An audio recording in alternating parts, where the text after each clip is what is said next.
All right, guys, welcome to Town Hall. We are just a bunch of guys who are curious about stuff, and today we wanted to understand a little bit better about the YouTube and the business side of it. How are the inner workings of a popular YouTube channel? And so we have with us today Anuj Muthreja, who is the manager for JordIndian.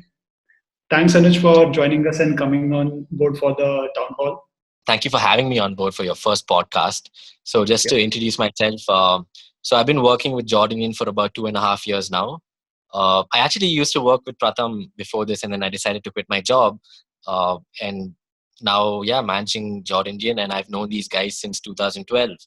So we were actually part of the same dance crew, and one day they just became YouTubers. And when they found out that I quit my job, they were like, you know what, Anuj, we know you, we have a good equation with you, so why don't you just come on board and manage us? So I was like, okay, cool, I don't have a job, so let's do this. And that's how it started. And now it's a full-blown company, and we're just trying to scale up, and yeah, we're doing the best we can to create quality content. That's pretty amazing. I don't know. For some people, it would be a risky choice as a career option, and for some people, it would be exploring their mind space. What made you took this leap? I was in Red Baron for about 2 years, and I didn't really hate my job per se, but I didn't really love it also.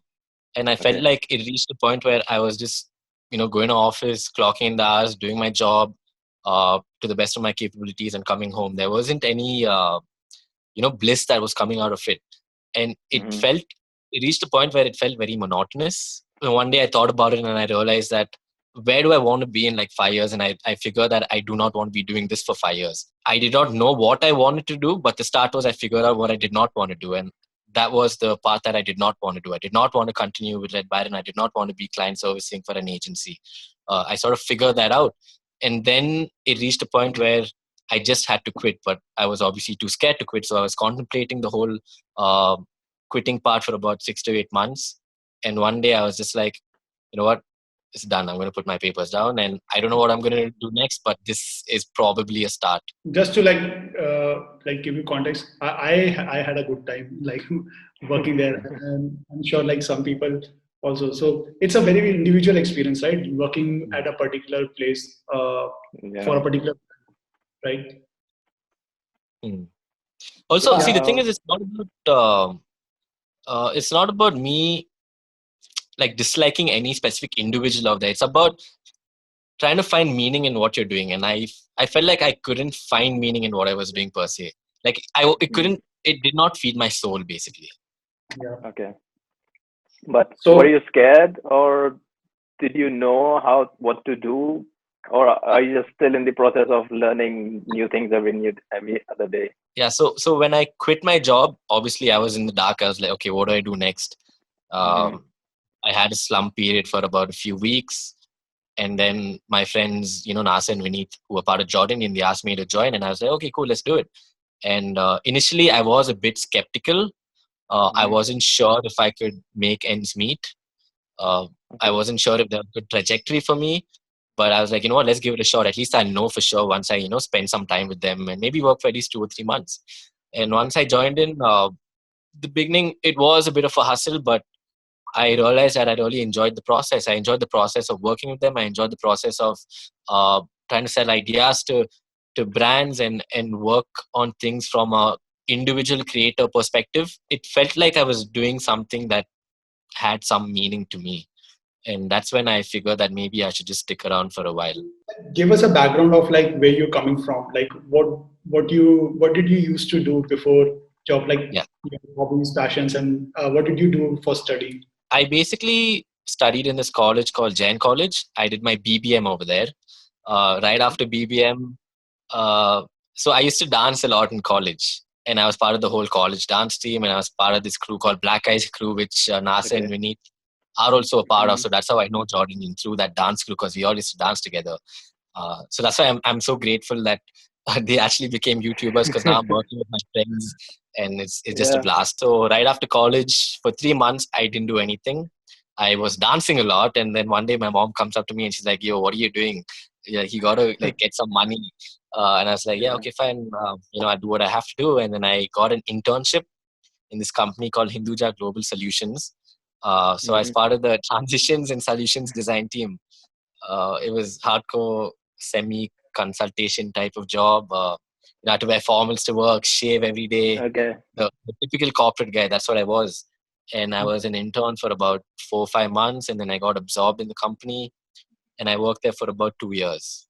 Okay. And the main reason why I quit that job was it was only because I used to travel a lot, like almost 20 kilometers one way, and there was a lot of traffic. And when you're in an entry level job and you're traveling so far, like 80% of your salary is just getting over Yeah. just by travel, and it just did not make sense to me.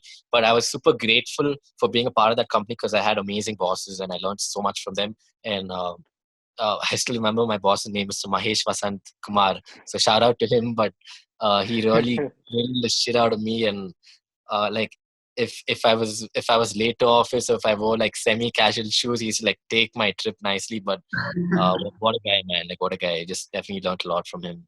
Anuj, would you tell where do you stay? Like, which city are you from? So that 20 kilometers in perspective is like Yeah, easily yeah. understood. Yeah.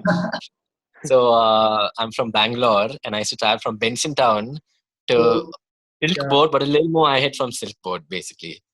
Okay. And I used to take But initially I used to take like 2 or 3 buses in the morning. I had to leave at least 2 hours in advance. I had to be reach office between 10:30 max. So I had to leave home by like 8:30, 8:30 actually most of the time. And yeah, it was a painful journey, but worth it.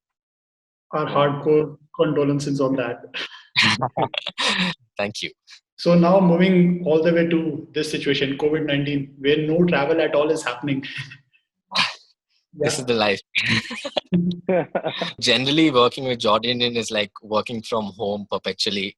We don't really Okay. have an office, so that is our situation. We work from home as much as possible. We also do meet up whenever required, like before important pitches or meetings. We quickly catch up at either my place or Vineet's place or Nasser's place. But mostly it's work from home. And even now, Okay. it's like nothing has changed for me because the work from home has been the case since the beginning. But You what exactly do you do as a manager of such a huge Yep. channel? I mean, what goes behind the scenes? Just to sort of give you a breakup of my roles and responsibilities. So I look into brand integrations. So every time a brand wants to say promote a product or their brand, or they want to do some YouTube activities, then I am the Okay. person that they speak to.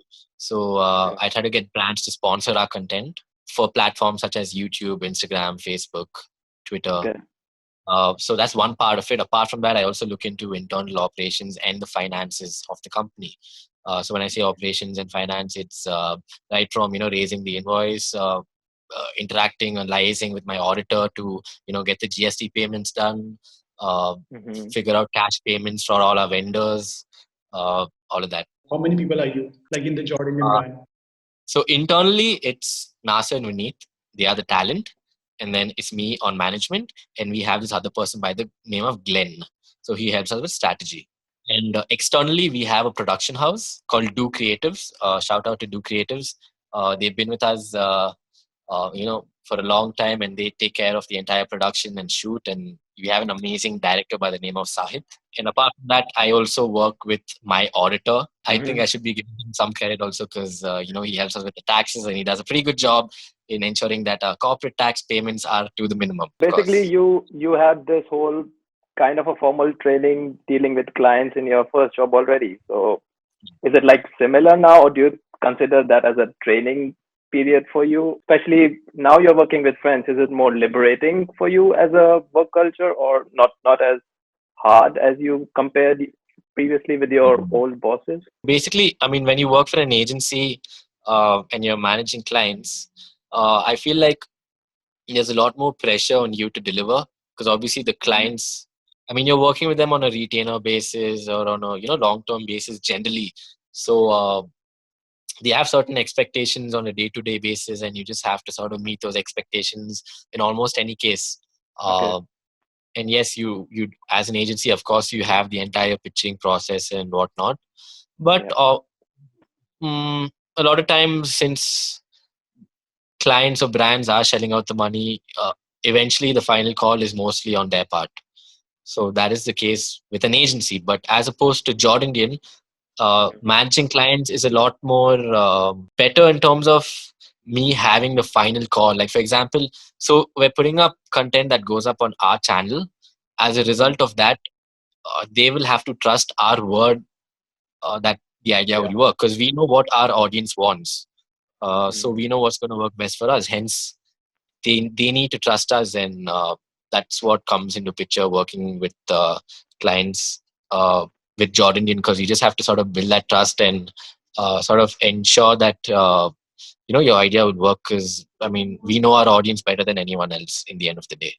Yeah, that's for sure. And yeah, the second question was like, is it easy now to work with friends rather than someone who you don't know before? I mean, is it liberating for you as a professional person, or is it more challenging that, oh shit, I have to work even more harder because my friends are counting on me and that we have a close relationship? And I don't know, how does you feel about it? I think it's important to sort of differentiate friendship and work. Yeah, Ultimately, they are your friends, but you need to remember that you are also running a business. Uh, yeah, so it's important to be a little professional with them. But that being said, of course, you don't want to be too like stuck up also about the entire situation, because um, once you finish with work, you need to like get out of that avatar and get back into your friend avatar, yeah, because yeah. you are also friends, and you can't have that whole work persona throughout, even when you're hanging out or having a drink with them, or anything, Hmm. because then that's just gonna like make things hostile for everyone else, and you do Yeah, not want to be in that situation. Also, I mean, since you're working with friends, you need to understand that it's important to look at not just your growth, but the growth of all individuals part of JordIndian. I mean, it's always good to know that your friends are doing good, and even you're doing as good, and everyone's growing together. So you need to work towards the growth of everyone that's part of JordIndian. yeah. But it does make you frank in a way. Like you could be blunt with your friends, like whom you work with, and that can be heartbreaking sometimes, can be more challenging. How do you deal with that? I mean, It all depends on how you communicate your inputs to the other individual. I mean, just because you do a bad job doesn't give me the right to be like, what the hell, man? Like, you fucked up. How can you do that shit? yeah, And I'm not like that as a person also. I mean, you can always be nice in giving criticism or giving your inputs. And ultimately, you do not want to uh, demotivate the other person. I mean, you want yeah, to be honest about your opinion, but you need to also sort of keep him motivated so that you can continue to churn out content, a quality work. I mean, if the person is demotivated, then maybe the next revision might be even worse. So you need to be really careful about how you communicate your thoughts and inputs, and yeah, be honest, but also don't be an asshole about it, is what I would yeah, have to say. yeah, I guess the accountability factor goes in a lot more higher when you're working with friends, but also like you can have fun. yeah, Definitely, man. You just need to know how to toggle between uh, professionalism and friendship. But at the same time, the core of everything is just being honest and nice, and just speak your heart and ensure that all of y'all are working towards the betterment of the organization as a whole. yeah, yeah. I guess that's one of the most important part. If not, I mean, friendship would still continue, but you still have this nurturing baby that you are taking forward with you. And I guess that's the most important part. Sometimes you would have setbacks, and yeah, On that note, like, help us understand what a YouTube channel is. Like, is it a startup? Is it a brand? Is it just a social media platform? What is a YouTube channel? It can be anything that you said or all of the above. It really okay, depends on how you look at it. So YouTube could, I mean, for an individual person, it could be just a platform of expression where he just puts out content without really caring about the views or anything at all. And maybe the hmm, people who watch his videos really like his content. And at one point, he reaches this stage where he has millions of followers and his views are doing good, but he's just generally uploading content because he has a platform where he can express his thoughts and feelings. okay, Now the question is, what do you do about that once you reach that phase where you have so many followers? Do you want to continue to do it without having any monetary intention to it, or do you want to do it uh, thinking about maybe creating a personal brand out of it? And you hmm, need to figure that out. And if you want to create a brand, then there's a certain approach you have to take. Actually, you don't have to take any approach. You just have to continue to do the same thing, but you just need to probably streamline it a little bit more, and find ways to get brands on board, and find various ways of distribution, and how you could probably monetize your content. Just like to add to that, like 2 million people, like almost 2 million people, like 1.97 last I checked, have subscribed to you guys, and many more like watch your content on a regular basis. So last year has been crazy for you guys, right? You did not had like you had close to 1 million, I think, a year back. Then you did Fan Fest and like came out with a bunch of like crazy production value stuff, and like so much has happened in the year. What does that mean? Like the 2 million people, like what is your engagement with them? What does that translate into as a business? So it means a lot of views, which means that obviously brands want to associate with influencers that garner a lot of eyeballs.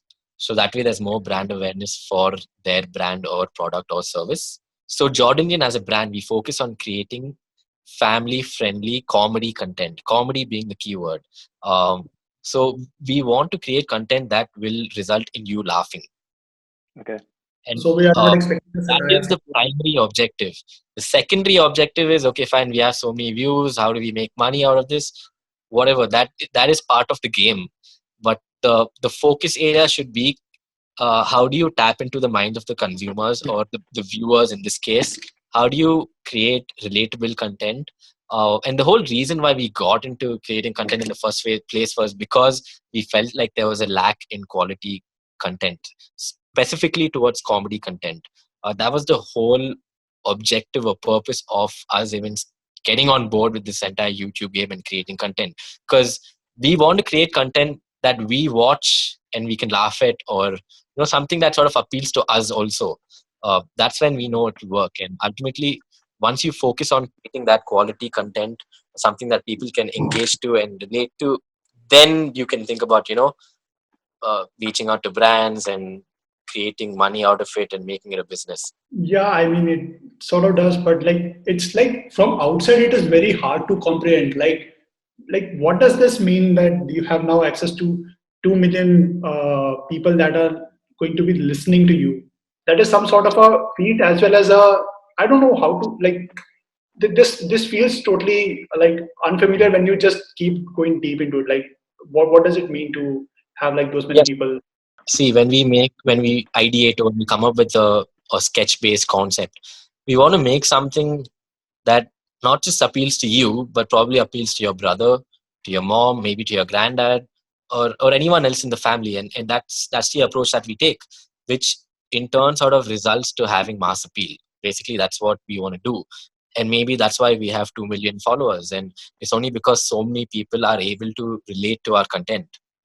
And hopefully we would like to increase that number, but we will not compromise on creating quality content that we enjoy creating. Does it put more pressure on you having those subscribers now rather than in the starting? Like, of course, nobody has 2 million subscribers in the starting. So does that process change accordingly to the subscriber count or the views that you're constantly achieving?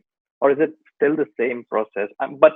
Or does it create more pressure that, yeah, we have to give what our subscribers or viewers want consistently? Or is it like, well, we have 2 million views. I mean, we can put this out there. We still have 1 million and let's see what happens next. I mean, of course, since every time the subscriber count increases, there is the sense of accomplishment, or oh my god, I've reached 2 million subscribers. We were 1 million last year. So I mean, that obviously feels good, and it's like your baby sort of growing, and you just want to continue to nurture your baby and ensure that 2 million becomes 4 million and 6 millions. It's also important to keep in mind that you should not compromise on quality. I mean, ultimately, we do not want to become a factory where we just continue to churn out content every week, because that's not how we work. That also takes a hit on our creative process. We take a little time to come up with a script or a concept. We take time to shoot a video. We take time to edit the video, only because we want the final output to have maximum quality. So it's important to find that balance, and scaling up is important. So you need to figure out a way to ensure that maybe you put out, instead of putting out one video a month, okay, fine, maybe let's do 2 videos a month, and also Okay. focus on quality as opposed to doing 4 videos a month. Okay. And you And have that instantly consistent with your content. Like you do take time, but eventually you come out of it. Correct. Yeah, so it also depends on the project that we're working on. So for example, if it's like a music video, uh, the process of a music video is a lot more tedious because you need to work on the lyrics, then you need to record the song, you need to master the recording, then you need to figure out a concept or a video concept that fits well with the song lyrics, and then you shoot the video, and then you map everything together. So that entire process takes a lot more time than a sketch video. So if you're working on a music video, then obviously we will have to sort of sit back on the sketch based videos and prioritize the music video, which means that our audience might have to wait a little more time, but then they are going to be um, they are going to have a treat, of course, because it's going to be a music video, and maybe the wait would have been worth it. okay. And do you have like a break even view count at that which point you're saying, okay, we have this many views, the project is successful? Or how Yeah, do you think like this project is successful and this wasn't? so there are two ways to look at it. One is, so before we go live with the video, we always share the video with our close friends. Okay. Nasa shares the video with his mom, who's a really important critic. Okay. Um, and we'd sort of do like an internal test market of sorts. Hmm. If everyone loves a video, then we're like, okay, fine. It gives us some confidence to put it up. That's the first Okay. step. And once we put it up, then of course we look at the views, and if we hit 2 million views within the first week, generally, then we're pretty satisfied with the outcome. Okay. That's right. Even, as of today, if I have to upload a video, and if I hit 2 million views or almost 2 million views within the first week, then I'd say the video is doing good. Then I would be satisfied. Okay. On a lighter note, does ad blocker affect you or not? I mean, you have those ad playings in the starting. I mean, I'm guilty. I have ad blocker. Should I block it? I mean, should I uninstall it or what? How does it affect you guys? So to be honest with you, I'm not sure how ad blocker would work in terms of affecting our monetization. So of course, yes, we get paid through ads that play on our videos. But Yeah. assuming you have ad blocker, uh, the ad just gets shot down, right? And No, it directly it jumps just to the video. no, it completely disappears. It doesn't come up anytime. So not But you still have no to 5 seconds. wait for 5, 10 seconds or 15 seconds. No, no, the video just starts. There's no ad at all. Then I'm assuming maybe we don't get paid for it, and if that's the case, Okay. then please watch the ads. No, I'm kidding. I'm kidding. I guess it's based on personal preference. Honestly, it's not going to affect us at all, Okay. because, or very very minimum at best, because most of our revenue comes through brand sponsors. And does it scare you because you are on YouTube, and if YouTube changes some policies, maybe introducing subscription-based services, does it scare you, or are you liberated because you have so many platforms to engage in? Is it a boon right now with this whole internet technology, or is it still scary because YouTube is being your main portray, and if YouTube changes some policies, then for sure you might get Yeah. affected. Yeah, like So Twitter had on a bunch of bots, right, recently. So the follower counts across the brands went down like dramatically. People were like losing their shit. What has happened? correct. So based on my experience with YouTube and YouTube's organization, I feel like they have been extremely supportive of creators. In fact, they go out of our way to have all these creator meetings, and they keep updating us about new policies like months before they are rolled out even, and they always look out for the interest of the creator. And I feel like I like it is of my opinion that their policies will mostly favor creators, and I'm saying that based on my experience with them and their policies that they've been rolling out since the past 2 years. I have this curious question because we don't really see YouTube manager as a normal job like previously. Now, yes. So I was wondering what's the trajectory like? I mean, in a normal industrial environment, you would be like manager and then assistant general manager or CEO or something like that. But in the space of YouTube, maybe you don't have those hierarchies. So how would you define your career is going on? Is it just because of the incentives or perks you get, or the type of channel you get to manage, or the growth rate? How in terms of personal situation, how do you think of it?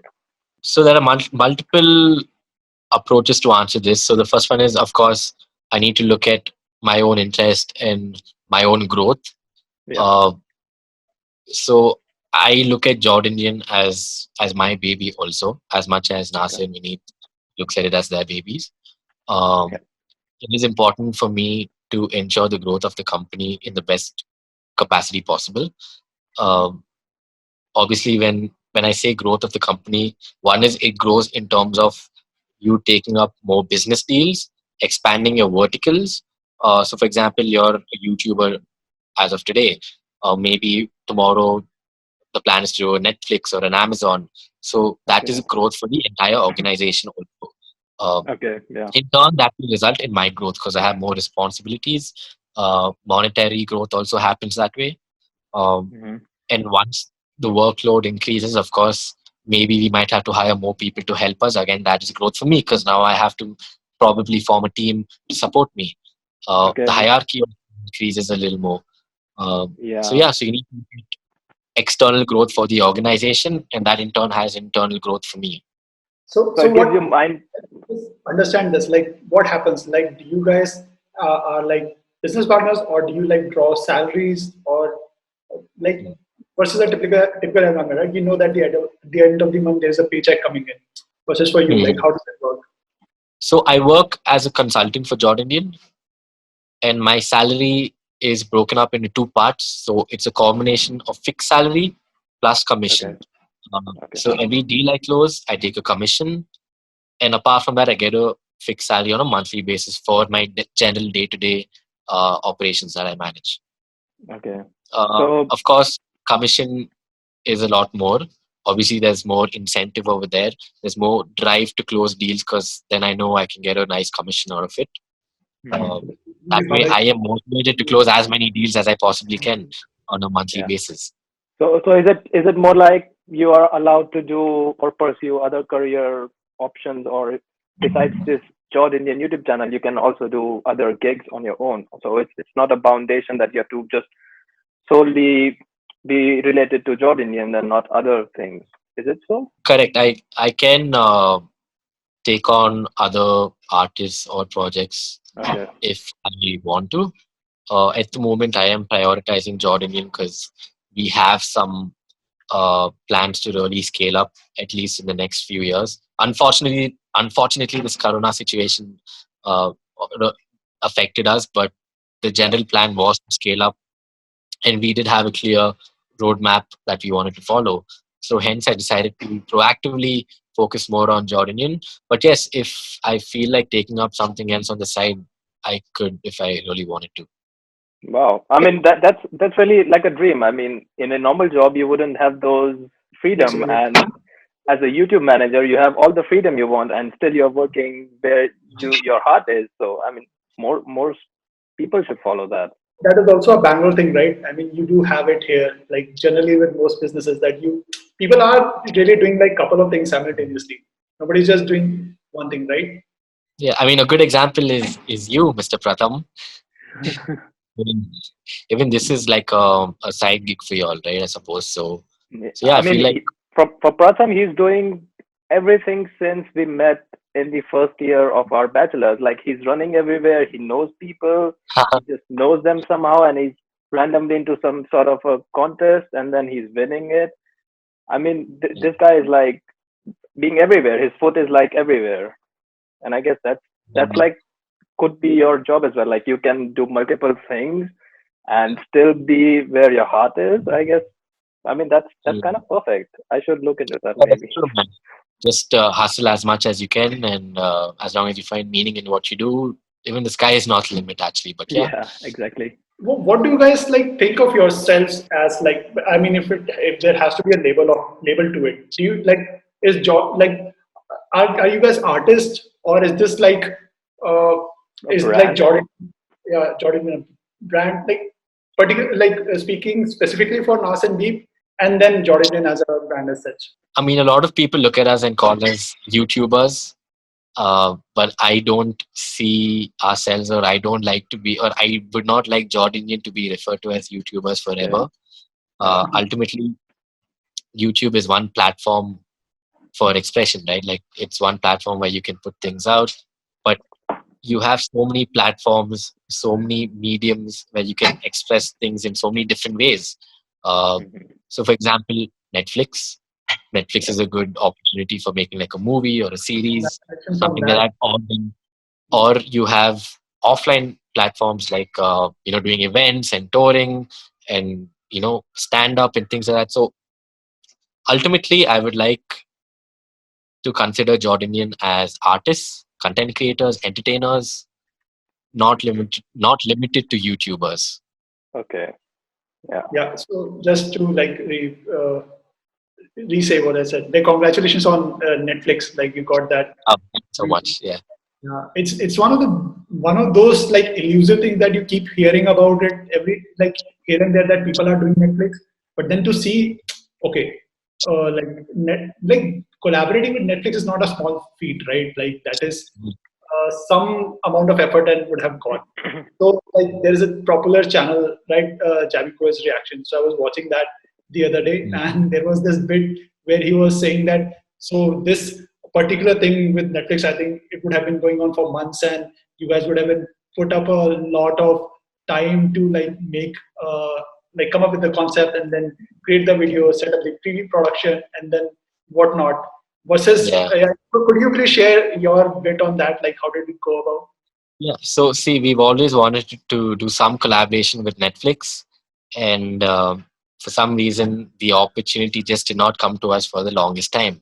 And then suddenly, one day, the opportunity presents itself, and we just grabbed it. We just went for it. Like, let's not waste time. Let's do it. And everything just happened super quick after that. So, I think they came on board. We had like two negotiations about the costings and things like that. And right after that, everything got approved. We started working on the concepts. The concept got approved. We started writing the lyrics. Everything just kept getting approved like on one shot. There was barely any delay from anyone's side. And uh, I would like to thank Netflix for being so understanding and just trusting us with the Yeah. creative process. I mean, they made our life so easy, and all of this happened just before the whole coronavirus lockdown. So I'm just so grateful for the opportunity, and so grateful that we could actually churn this out super quick without any hiccups, without this whole coronavirus impacting the whole situation. So yeah, uh, Yeah. great experience. And in terms of the whole production, we went all out. We didn't hold back. So Do Creatives, our production house, they did an amazing job with the location scouting, with the actors, the hair and makeup, the costumes. I mean, if you look at the costumes and the makeups, I mean, the quality was just next level, and Yeah. it was super professional. And like even while we were shooting the video, everything just happened so seamlessly and so smooth.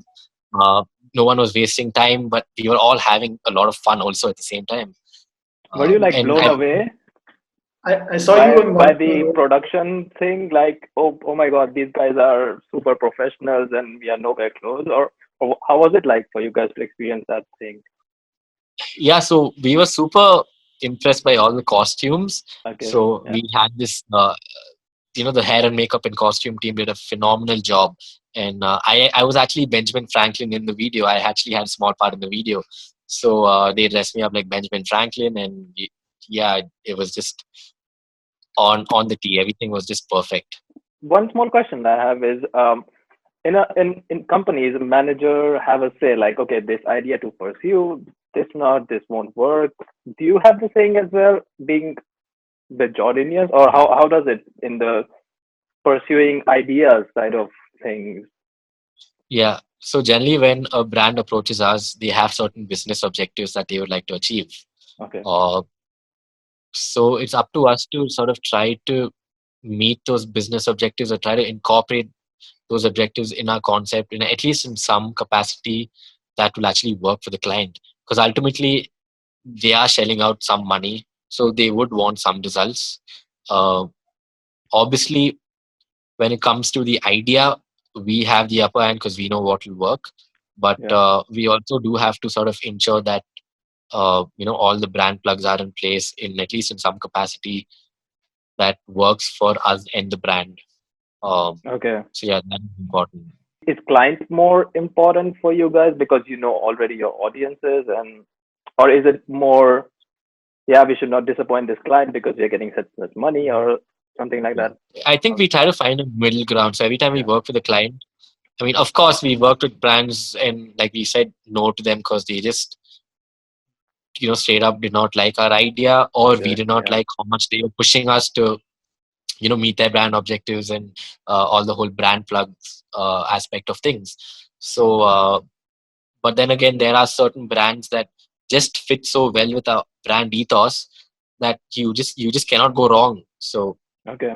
I mean, in the sense that it will be a very organic fit in our video, just because the brand fits so well, their brand fits so well with JordIndian's brand ethos. Yeah. So I Yeah. really like working with such brands because it's a good fit. It's a win-win for both of us. Uh, there's Give less us, amount of back and forth. give us an instance like where you have had this opportunity. I'd say off lately with Five Star and Netflix, of course. Hmm. Also with Bakari Breezer. Does the budget size matter for you guys, or I mean, if a client tells you we have this and this idea, and you guys go to your drawing board and think, yeah, we can do that, but the budget is not good enough for us to pursue it, or is it like, yeah, sure, the content is great, we will do it no matter what? It also depends, like if the brand is like a really good brand, Okay. and we just want to get our foot through the door, maybe the Yeah. first collaboration we might do it at a slightly lower cost, in the hopes of just closing that deal so that we can build a rapport with them and continue to churn out content for them, given that it's a Okay. really good brand and it fits well with our brand ethos. Okay. Hmm. And Like again, yes, there are times where the budgets just simply do not work at all, so Okay. we just have to part ways. Yeah. you also have like money to pay to like partners and vendors and artists, right?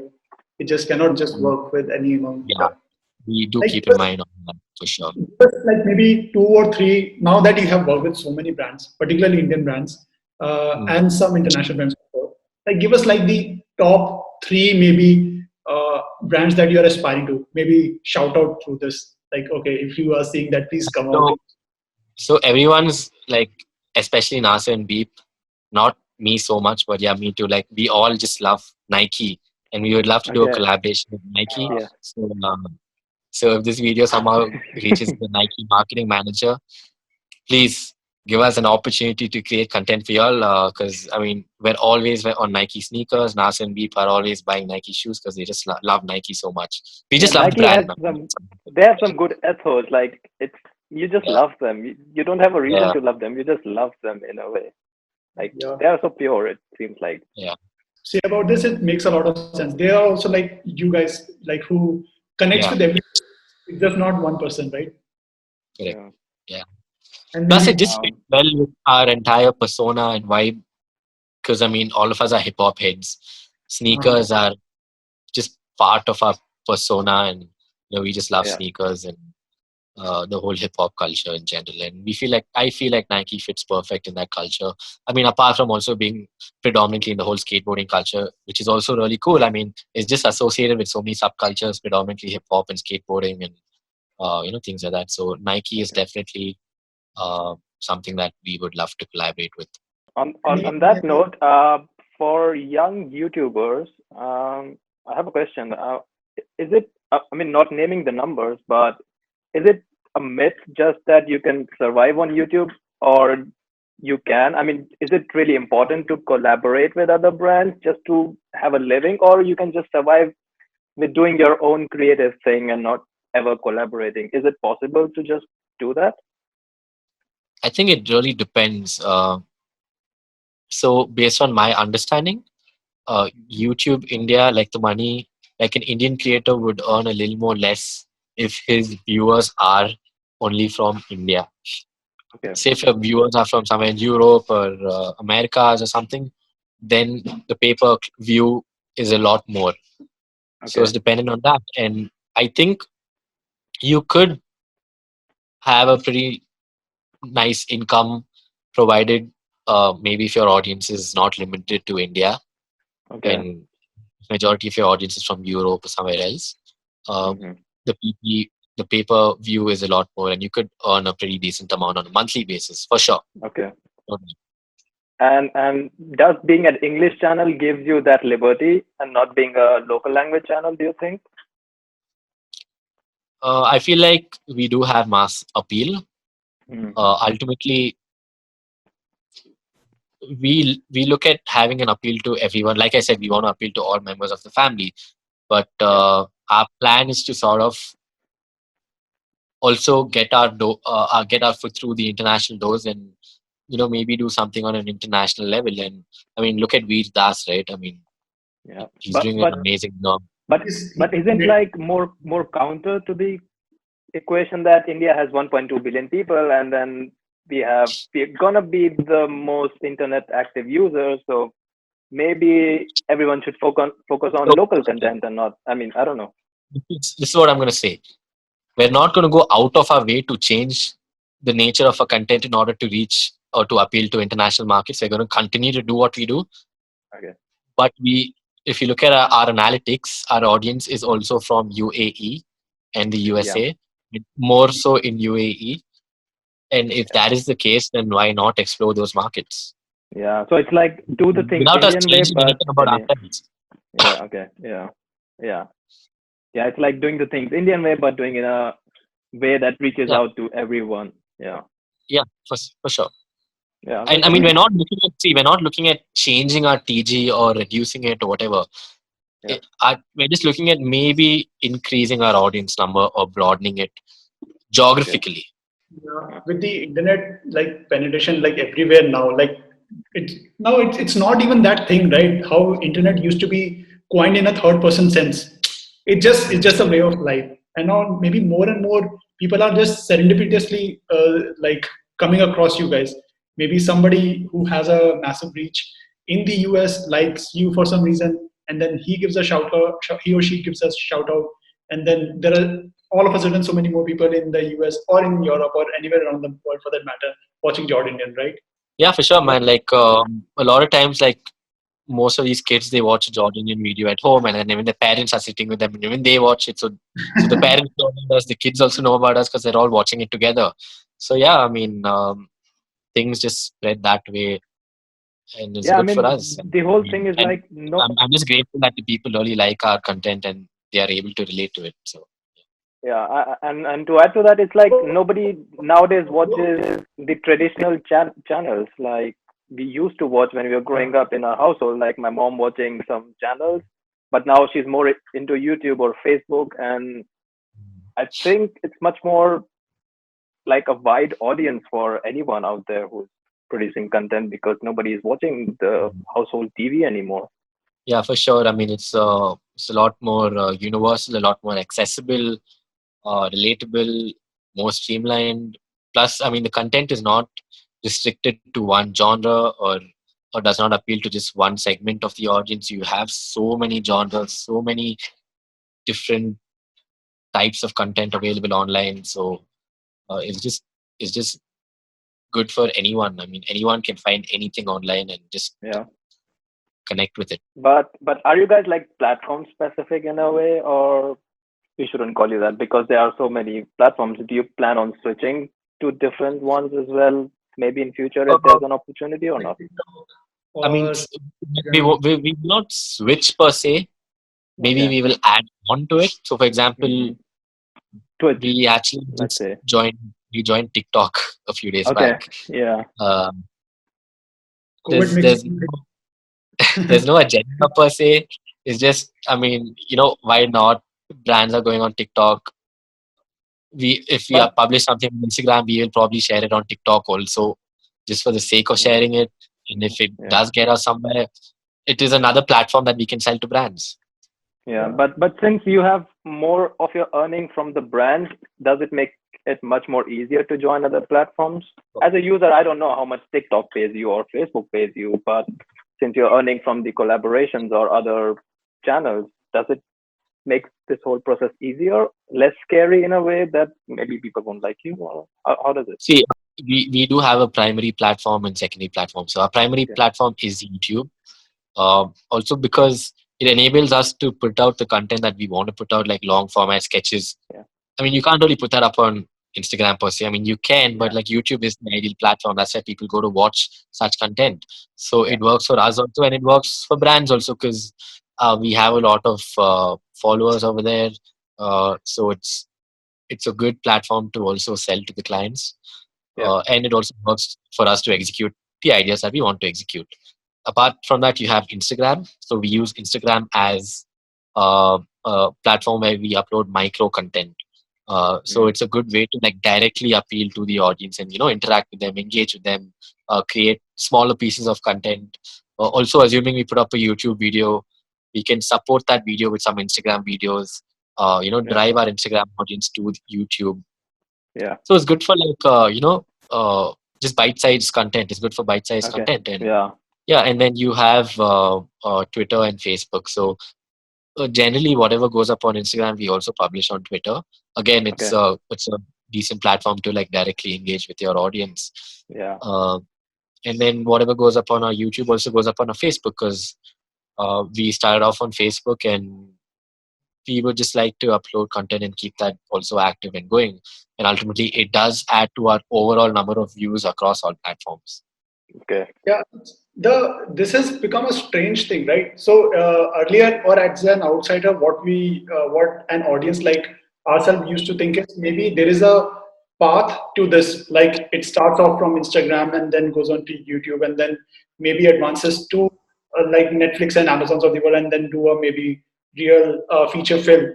But now you Yeah, see that also happening, right? Like there is a lot of movie stars like uh, particularly like Alia Bhatt or Varun Dhawan, who are actively like putting in content on YouTube, like have their presence felt yeah. on those channels. So like both of these is true at once. How do you guys catch on there? Like you were saying in earlier, right, that you don't want to be necessarily call yourself like YouTubers for the rest of your life, but it is also where you started out. How do you now break that chain while the other stars also are coming in and like revolving around your so to say, your Mm. territory. Yeah. So I think different platforms have different benefits and advantages. Of course, YouTube has worked super well for us because, like I said, it works well with our content. It works well with getting brands on board. Uh, so we will continue to leverage YouTube also because I mean it's a vertical by itself, right? And if a vertical is working for the creator, for the brand, both monetarily and in terms of expression and expressing ideas, then let's continue to nurture that vertical, but do not limit yourself to that vertical per se. So let's say tomorrow we come up with say a Netflix or an Amazon, and on the side we do events and tours. Those are just so many more verticals, so many more revenue streams, so many more platforms to have expressions or different forms of expressions. So Yeah. why not leverage on as many as possible? Obviously, you do not want to bite more than you can chew, uh, but gradually, and maybe have two primary platforms instead of one primary platform. Or uh, of course Netflix is for acting and series and movies, and that's something that you do on like a one on a project basis, like maybe do 1 or 2 movies a year. I mean, how many movies are you going to do a year? So you can create movies for Netflix, and then on the side you Okay. can do something for Netflix. I mean, for YouTube, and then you can create Yeah. micro content for Instagram, and yeah, you just sort of nurture everything in whatever way works. So, Okay. do you like take pride in being YouTubers, or are these platforms, or being like a Netflixer? I don't know what to term that as, and all, or is just another distribution channel? You need to, or rather, we need to appreciate the fact that YouTube gave us a nice platform that actually works for us, and we need to be appreciative of that, and we are super appreciative about that, and we will continue to churn out content specifically for YouTube. That's where most of our audiences are at this moment. We have like what 1.97 million subscribers, and that is on YouTube. It's not on any other platform. So of course we will have to give love to our audience through YouTube, and that will happen. It's it's just that, I mean, once we peak on one platform, there's no harm in exploring other platforms, but also continuing to nurture the existing platform. Okay. That's what I'm trying to say. And On that note, is it the subscriber count that matters or the views, or do you like have those live tickers that comes in the YouTube videos, like, okay, one more subscriber? Do you have that, or is it like you are not big on numbers and you don't check that, or how is it like? of course, we do check on numbers, and we do want our subscriber count to increase. Of course, I mean, talking from a business perspective, Okay. Yeah. putting on my business cap, I mean, more numbers is just more business, more deals, of course. But Yeah. ultimately, yeah, I mean, it's good to have a nice balance of good subscribers and good views. Okay. And if both are Yeah. really high, it's more benefit for whoever's collaborating with you. Yeah. Like you need it, but like shout out to all four viewers of our channel, my mom, dad, and Rajat's mom, dad too. I'll show it to my mom also, don't worry. My entire family. Yeah. Well, thanks. And how is the YouTube community like in India? I mean, are they really nice, or do you find like weird bunch of people as well? Or how is it the whole community like for you? I mean, how did they welcome you in the community, for example, should I ask? Yeah, I think I feel like all kids right now, like everyone's on YouTube.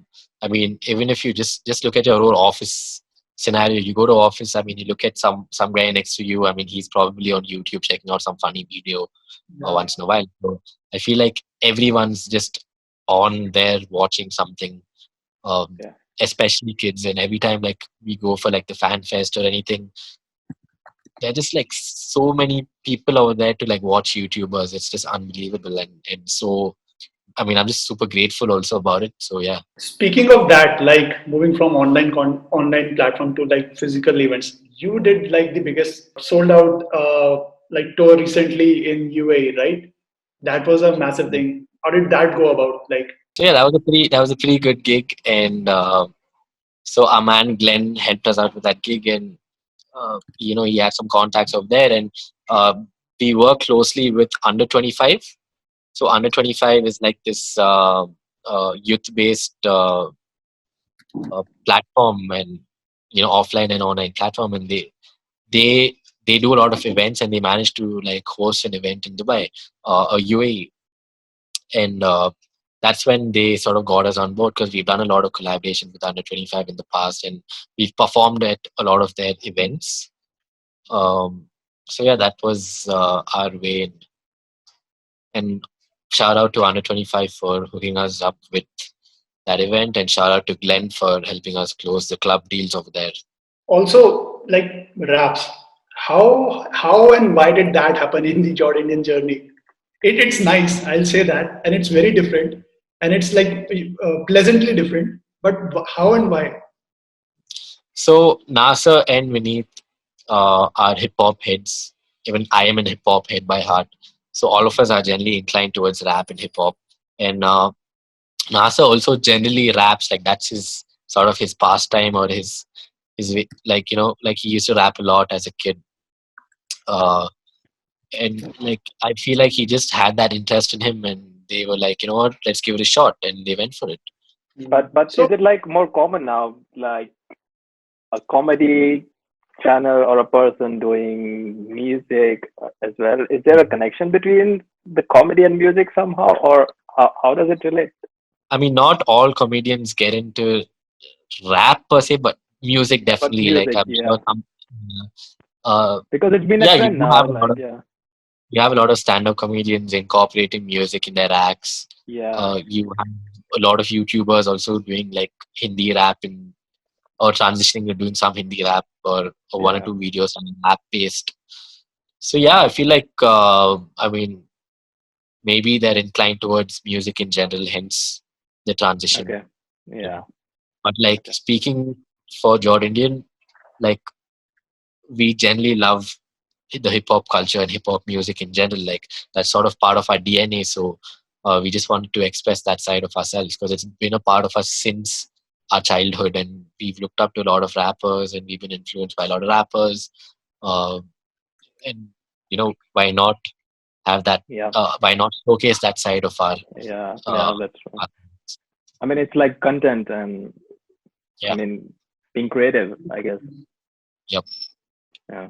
Okay, so like, what are your like favorite moments from this journey of being with JordIndian? Well, I've traveled a lot with them, so traveling with them is fun, and then traveling and going for meetings, and the shoots are really good. Um, the events are a lot of fun. I get to meet a lot of YouTubers, a lot of um, artist managers. Um, yeah, everything is just great, and Nice. the entire process, right from the management side to the creative side, is just a blast to be with them.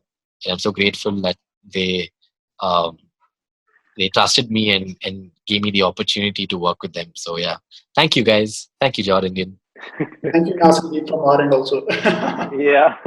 For creating such a nice content. So what's next? Like, what's next for JordIndian and what's next for Anuj? So next for JordIndian is hopefully get through this coronavirus situation in one piece. Yeah, that is for all of us. Yeah, Yeah. guys, Yeah. please stay. Yeah. Stay inside and stay safe. But to answer that question, of course, we will continue to create content for YouTube. We will put out content on Instagram and all our other platforms. And um, apart from that, we will also explore other areas. One, like I said, it could be a show for Netflix or Amazon. Apart from that, offline gigs and events, maybe merchandising. Just Okay. continue to nurture. We're going to continue to nurture our existing platforms and maybe create new verticals of business also. Like, it's been so nice and like many new things that we have had to like learn on this podcast with you. Thank you Yeah. so much Thank you for so much. taking out so much time, and sorry for like keeping you Not occupied Yeah. for. And grilling you so much. Sorry for that. That's fine. I mean, thank you for having me on your first episode. Yeah, we are like, It's our pleasure, yeah, to have a guy from such a big YouTube channel. So that's nice. guys, please do reach out. All the 4 viewers, mom, Raja's dad, please follow Anuj and JordIndian. Please subscribe their channel. Okay, Thank you so then much. have a Thank nice you. time Thank you for and being stay safe.